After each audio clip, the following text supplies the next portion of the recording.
नमस्कार दोस्तों, winners education point में आपका बहुत बहुत स्वागत है।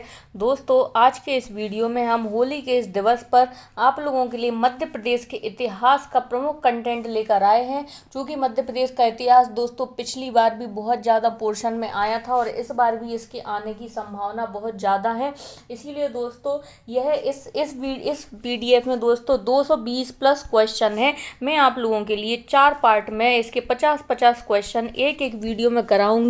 लेकिन दोस्तों शर्त यही है कि आप एक एक वीडियो में कम से कम 1,000 लाइक का हमारा चैलेंज है। 1,000 लाइक तक पहुंचाइए तो हम आपके लिए इसी प्रकार के ऐसे ही कंटेंट जरूर प्रदान करेंगे और 2-2 हज़ार कम से कम व्यूज़ पहुंचाइए इस एक वीडियो में। तो चलिए दोस्तों, आज हम चलते हैं प्री स्पेशल मध्य प्रदेश के इतिहास स्पेशल करेंट पर। तो ये क्वेश्चन आंसर पर। तो पहला है दोस्तों, माहिष्मती नगर को किसने बसाया था?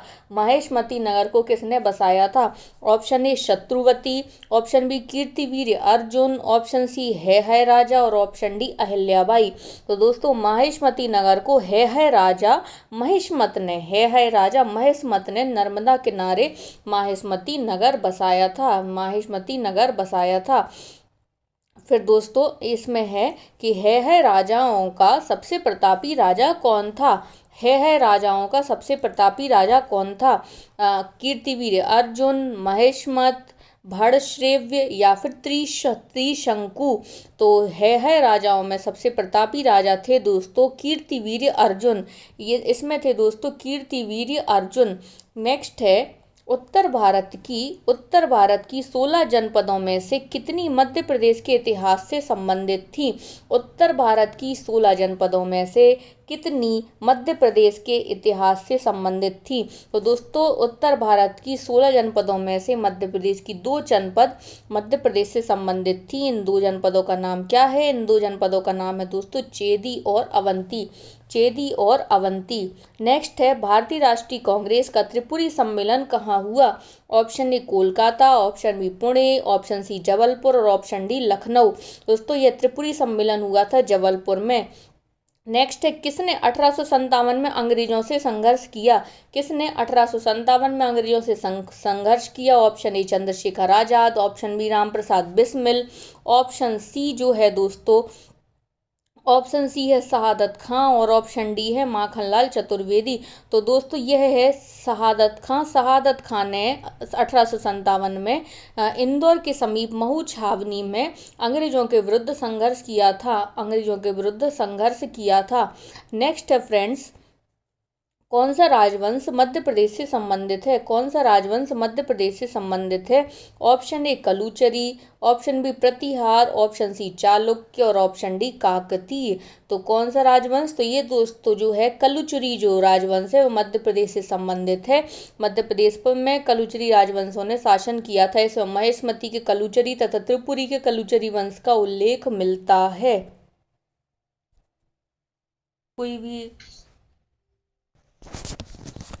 नेक्स्ट है फ्रेंड्स हमारा क्वेश्चन नंबर 7, किस वंश ने ओरछा को बुंदेलखंड की राजधानी बनाया था? ऑप्शन ए बुंदेलों ने, ऑप्शन बी चंदेलों ने, ऑप्शन सी मुगलों ने और ऑप्शन डी सिंधिया ने। दोस्तों बुंदेलों ने ओरछा को बुंदेलखंड की राजधानी बनाया था। बुंदेलों ने ओरछा को बुंदेलखंड की राजधानी बनाया था। नेक्स्ट है, इनमें से कौन सा कथन सही नहीं है? ऑप्शन ए रीवा विंध्यनगर की राजधानी थी, ग्वालियर मध्य प्रदेश की राजधानी थी, जबलपुर महाकौशल की राजधानी थी और भोपाल राज्य की राजधानी थी। तो ये है दोस्तों, इसमें बी जो है गलत है। भोपाल मध्य प्रदेश की राजधानी नहीं थी।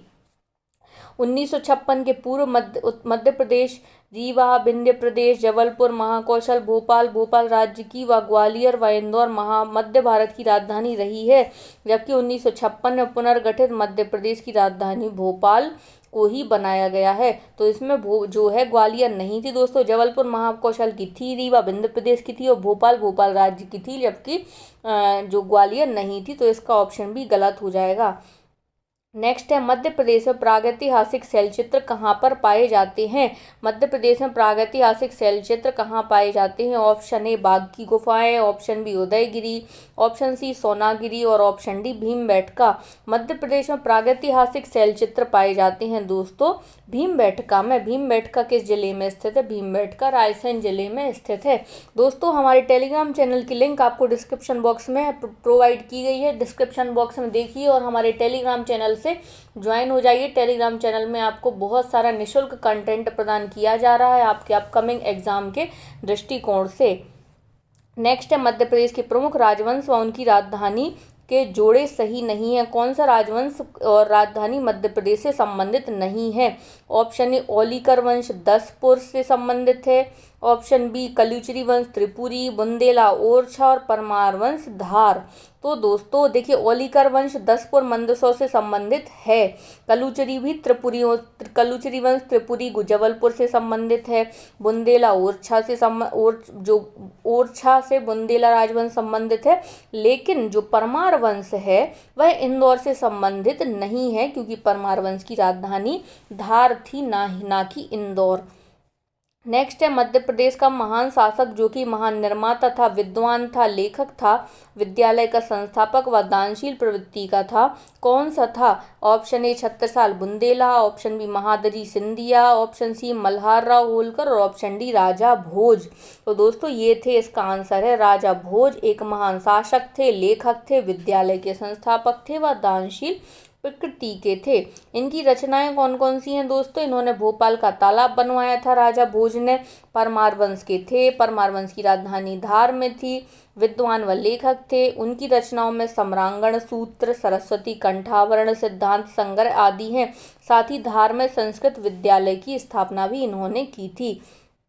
नेक्स्ट है राजा छत्रसाल मध्य प्रदेश के किस क्षेत्र के राजा थे। ऑप्शन ए महाकौशल के, ऑप्शन बी छत्तीसगढ़ के, ऑप्शन सी बुंदेलखंड के और ऑप्शन डी शिवपुरी के। तो राजा छत्रसाल मध्य प्रदेश में दोस्तों बुंदेलखंड के राजा थे। बुंदेलखंड के राजा थे। राजा छत्रसाल ने 1675 में पन्ना को अपनी राजधानी बनाया था। छत्रसाल को 1707 में मुगलों ने राजा की उपाधि दी थी।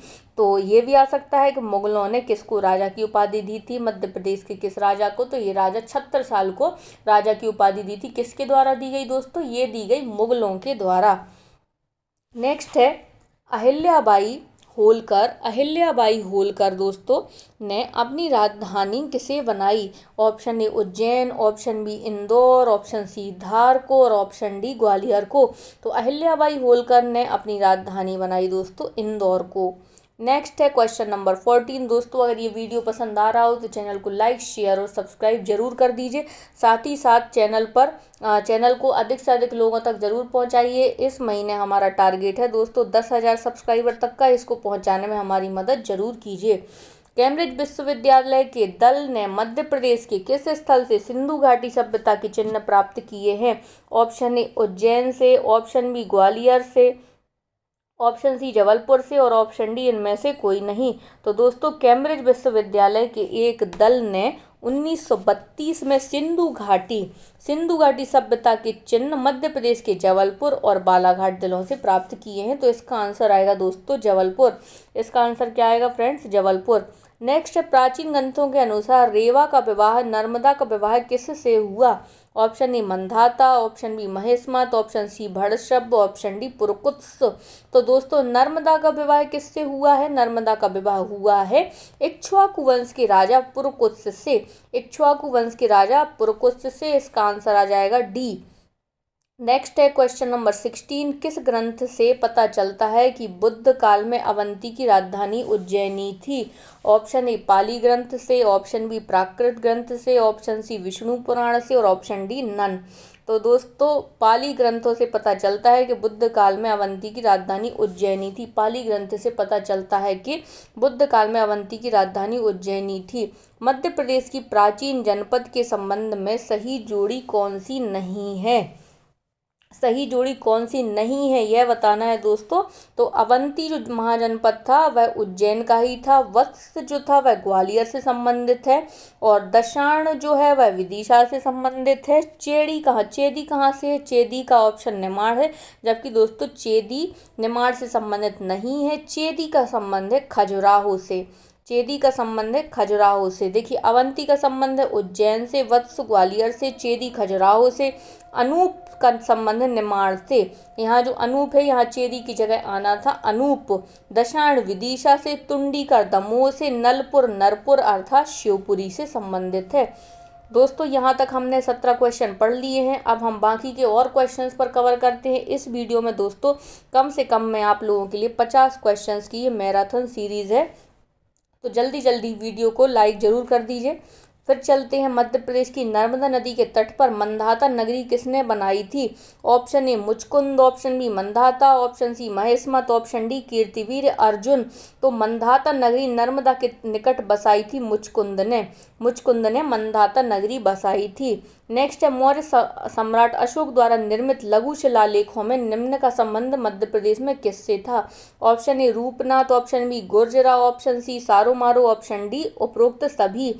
तो अशोक द्वारा लघु शिलालेखों में निम्न तीनों का संबंध मध्य प्रदेश से था, रूपनाथ का भी, गुर्जरा का भी और सारोमारो का भी।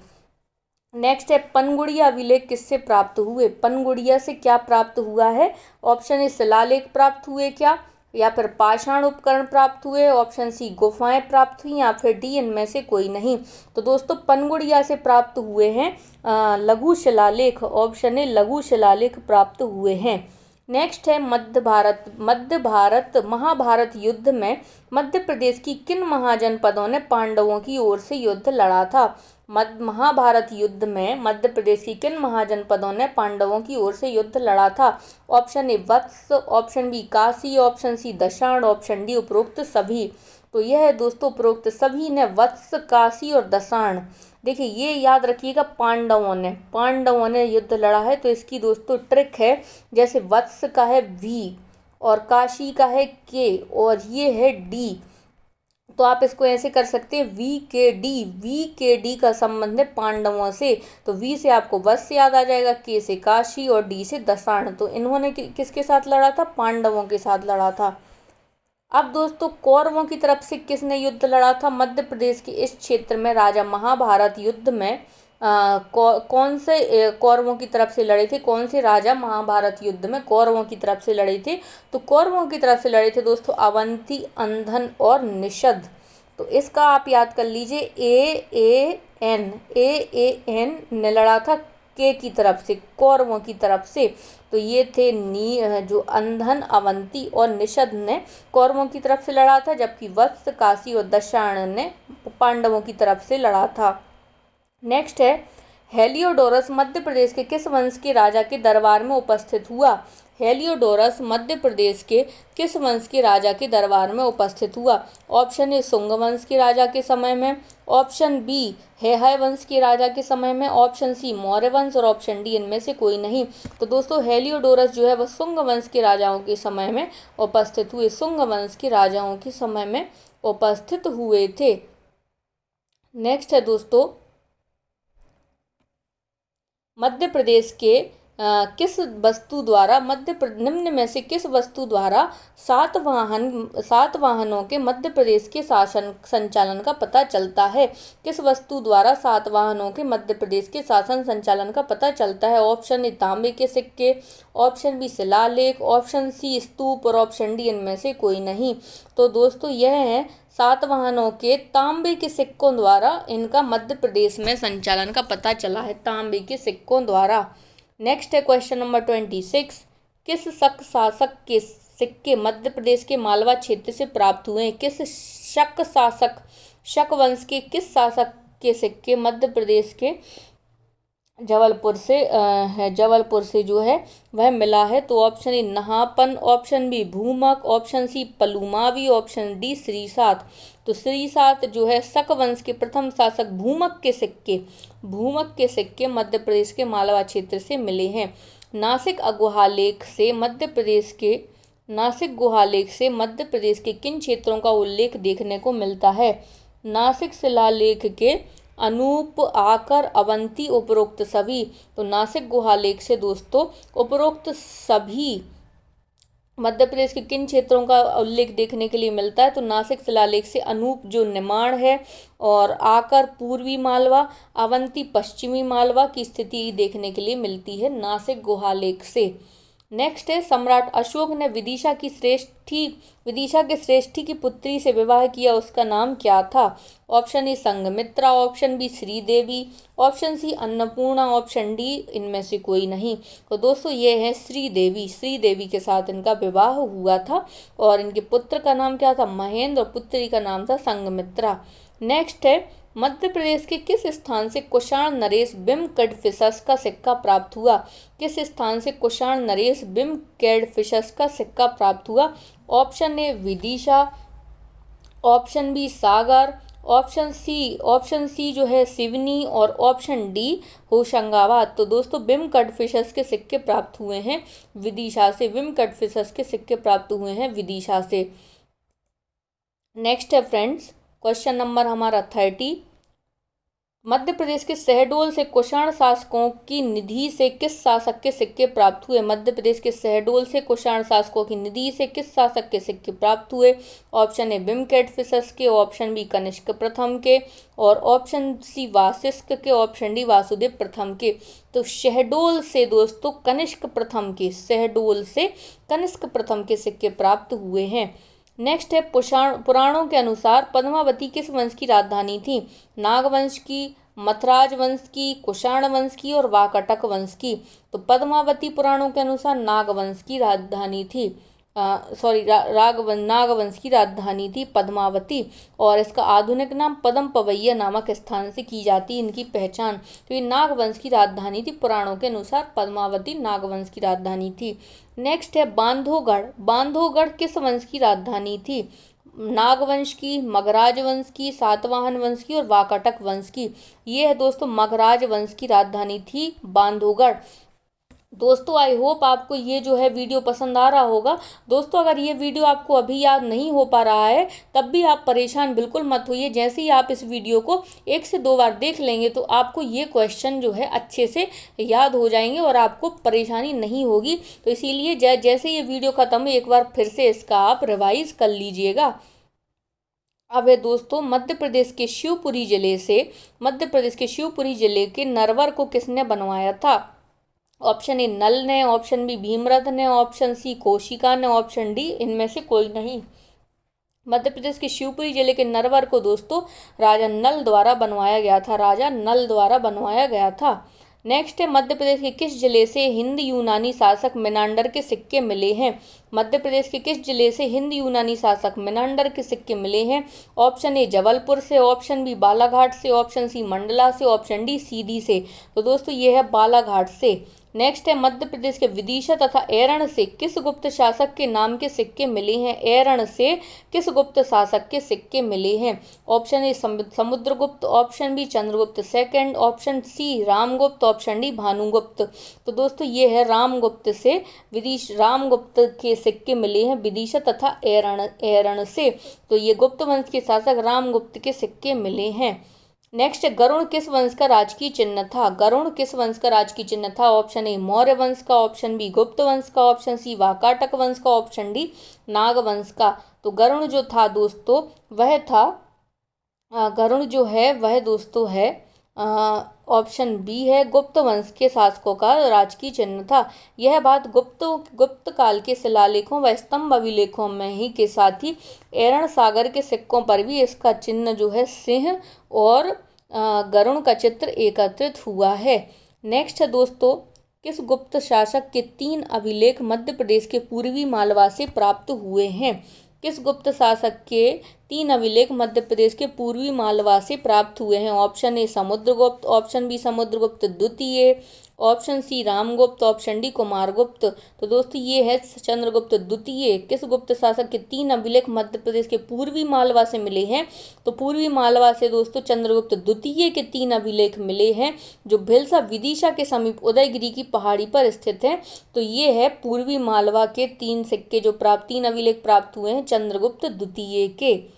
नेक्स्ट है, मध्य प्रदेश के किस स्थान को मगध की दूसरी राजधानी बनाया गया था? ऑप्शन ए उज्जैनी को, ऑप्शन बी विदिशा को, ऑप्शन सी पद्मावती को, ऑप्शन डी महेश्वर को। तो दोस्तों उज्जैनी को मगध की दूसरी राजधानी बनाया गया था। उज्जैनी को मध्य प्रदेश की दूसरी राजधानी बनाया गया था। नेक्स्ट है, कुमारगुप्त के शासनकाल के मध्य प्रदेश में प्राप्त अभिलेखों में से किसमें सूर्य मंदिर के निर्माण का जिक्र किया गया है? कुमारगुप्त के शासनकाल में मध्य प्रदेश से प्राप्त अभिलेखों में से किसमें सूर्य मंदिर के निर्माण का जिक्र किया गया है? Option A Mandsaur, option B Sanchi, option C Tumain और ऑप्शन डी उदयगिरी। तो दोस्तों ये है मंदसौर के जो है प्राप्त अभिलेखों में से और सूर्य का उल्लेख मिला है, सूर्य मंदिर के निर्माण का जिक्र किया है मंदसौर से। नेक्स्ट है, मध्य प्रदेश से प्राप्त अभिलेखों में से किस अभिलेख में कुमारगुप्त को शरदकालीन सूर्य की भांति बताया गया है?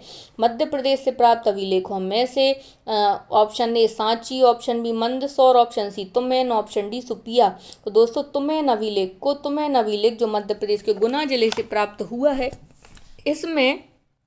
इस अभिलेख में गुप्त शासक कुमारगुप्त को शरदकालीन सूर्य की भांति बताया गया है। नेक्स्ट है दोस्तों, मध्य प्रदेश से प्राप्त किस अभिलेख में गुप्त वंश को घटोत्कच वंश कहा गया? मध्य प्रदेश से प्राप्त अभिलेख में गुप्त वंश को घटोत्कच वंश कहा गया। तो option A Udayagiri, option B Supia, option D Tumain. तो दोस्तों यह है रीवा जिले के सुपिया से स्कंदगुप्त के शासनकाल का एक अभिलेख प्राप्त हुआ है। इस अभिलेख में गुप्त वंश को घटोत्कच वंश भी कहा गया। तो ये कहाँ से प्राप्त हुआ है? ये प्राप्त हुआ है रीवा जिले के सुपिया से। तो दोस्तों यहाँ तक 21 मिनट का वीडियो ख़त्म हो चुका है। और अगर आपको ये वीडियो थोड़ा स्लो लगता है तो आप यूट्यूब में 2x स्पीड में जाके इन सभी वीडियो को, प्रीलिम्स से रिलेटेड सभी वीडियो को फटाफट 2x स्पीड में देख सकते हैं। अब हम चलते हैं दोस्तों हमारे क्वेश्चन नंबर 42 पर। मध्य प्रदेश से प्राप्त एरण अभिलेख किस गुप्त शासक का है? ऑप्शन ए स्कंदगुप्त का, ऑप्शन बी पुरुगुप्त का, ऑप्शन सी भानुगुप्त का, ऑप्शन डी बुद्धगुप्त का। तो एरण से प्राप्त जो गुप्त वंश का शासक है, और एरण से दोस्तों भानुगुप्त का जो है वह उल्लेख है, प्रस्तर लेख मिला है। सागर जिले के एरण से प्राप्त हुआ है 510 ईस्वी में, और यह है भानुगुप्त का। इसमें भानुगुप्त को संसार का सर्वश्रेष्ठ वीर तथा महान राजा बताया है। परमार वंश की स्थापना किस शासक ने की थी? ऑप्शन ए उपेंद्र ने, ऑप्शन बी हर्ष ने, ऑप्शन सी भोज ने, ऑप्शन डी मुंज ने। तो परमार वंश की स्थापना उपेंद्र ने की थी। नेक्स्ट है, चंदेल शासकों के समय मध्य प्रदेश के किस क्षेत्र को जैजाक भुक्ति कहा जाता है? ऑप्शन ए बघेलखंड को, ऑप्शन बी बुंदेलखंड को, ऑप्शन सी मालवा को, ऑप्शन डी विंध्यन प्रदेश को। तो दोस्तों जैजाक भुक्ति कहा जाता है बुंदेलखंड को जैजाक भुक्ति कहा जाता है। नेक्स्ट है, राजा भोज को कविराज की उपाधि दी गई थी क्योंकि उन्होंने निम्न ग्रंथों की रचना की थी। अब आपको बताना है कि राजा भोज को कविराज की उपाधि किन ग्रंथों की रचना के कारण दी गई। ऑप्शन ए सिद्धांत संग्रह की रचना के कारण, ऑप्शन बी सरस्वती कंठावरण की रचना के कारण, सम्रांगण सूत्र की धारा, या फिर ये सभी। तो दोस्तों इन सभी की रचना के कारण इन्हें जो है कविराज की उपाधि दी गई है राजा भोज को, जो कि परमार वंश के शासक थे। और इनकी राजधानी क्या थी? धारा नगरी, जो कि है धार में। नेक्स्ट दोस्तों क्वेश्चन नंबर 46, राजा भोज द्वारा निर्मित स्थलों में कौन शामिल है? Option A Saraswati Mandir, option B Bhojsar, option C Sanskrit विद्यालय और ऑप्शन डी उपरोक्त सभी। तो राजा भोज द्वारा निर्मित स्थलों में ये सभी स्थल शामिल हैं। नेक्स्ट है, किसके बारे में कहा जाता है कि उसकी मृत्यु से विधा और विद्वान दोनों निराश्रित हो गए? किसके बारे में यह कहा जाता है कि उसकी मृत्यु से विधा और विद्वान दोनों निराश्रित हो गए? ऑप्शन ए भोज के बारे में, ऑप्शन बी सिंधु राज के बारे में, ऑप्शन सी मुंज और ऑप्शन डी इनमें से कोई नहीं। तो दोस्तों राजा भोज के बारे में कहा जाता है कि इनकी मृत्यु से विधा तथा विद्वान दोनों नष्ट हो गए, निराश्रित हो गए। क्वेश्चन नंबर 48 फ्रेंड्स, दोस्तों बहुत मेहनत लगती है एक एक वीडियो बनाने में, आपका एक एक लाइक भी हमारे लिए प्रोत्साहन करता है। और हमारे मध्य प्रदेश के करंट अफेयर्स और यूनिट 10 यूनिट 9 के नोट्स की लिंक दोस्तों डिस्क्रिप्शन बॉक्स में है। डिस्क्रिप्शन बॉक्स में हमारे टेलीग्राम की लिंक भी है दोस्तों, टेलीग्राम लिंक से हमारे टेलीग्राम को ज्वाइन कर लीजिए और अपना सिलेक्शन सुनिश्चित करिए हमारे चैनल के माध्यम से। नेक्स्ट है, निम्न में से कौन सा ग्रंथ परमार शासकों के इतिहास को बताता है?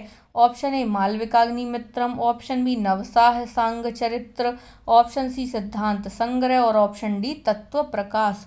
तो कौन सा ग्रंथ परमार शासकों के इतिहास को बताता है?